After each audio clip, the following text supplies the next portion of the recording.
বিসমিল্লাহির রহমানির রহিম। আজকে চলে আসলাম আমরা সেই আপেল বাগানে।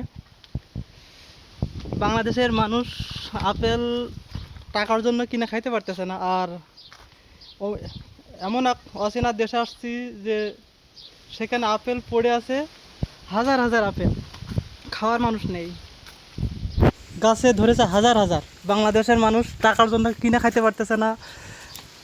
আজ আপেল আমরা গাছ তলায় বসে খাইতেছি। দেখো নিচে পড়ে আছে, তাও কি বলে, বাংলাদেশে যেমন জামরুল পড়ে থাকে নষ্ট হয়ে যায়, তেমনইভাবে এই ইউরোপের মাটিতে হাজার হাজার আপেল পড়ে আছে। দেখেন দর্শক, দেখেন আল্লাহ এদের কি নিয়ামত দিয়েছে আর আমাদের কি নিয়ামত দিয়েছে।